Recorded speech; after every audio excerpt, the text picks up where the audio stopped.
tadi sempat singgung bahwa UMKM ini terpengaruh gitu, terdelusi dengan beberapa kegiatan yang dilakukan influencer atau selebgram begitu, yang akhirnya terjebak dalam suatu investasi yang salah gitu. Boleh di-share, Mas, seperti apa sih sebenarnya dampak ternyata hal-hal ini berdampak ke UMKM gitu? Boleh di-share nggak?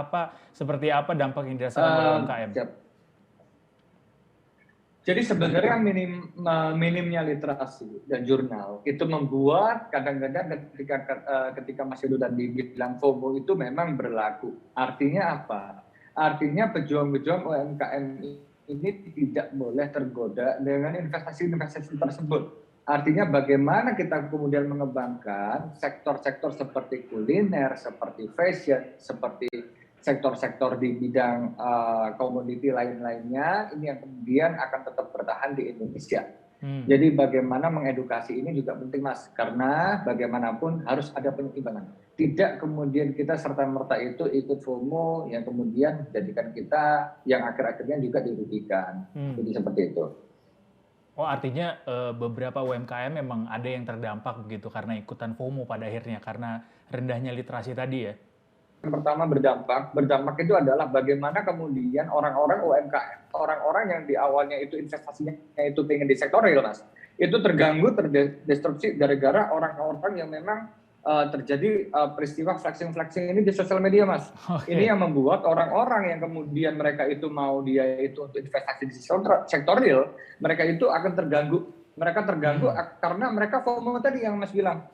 Jadi orang itu yang mau invest itu untuk jualan di toko online, mau di kuliner itu terganggu karena mereka ngerasa bahwasannya duit itu bekerja untuk dia. Nah, inilah yang kemudian memang harus diberantas. Pada waktu itu Pak Jokowi juga sudah menyampaikan bahwasannya memang ini harus ditegak luruskan. Bagaimana kemudian kita bisa membuat masyarakat itu supaya paham bahwasannya investasi-investasi seperti itu memang kita perlu hindarkan, Mas. Kalaupun memang kita memang investasi di sektor finance, kita pastikan sudah dilegalitas oleh OJK atau Bapepti.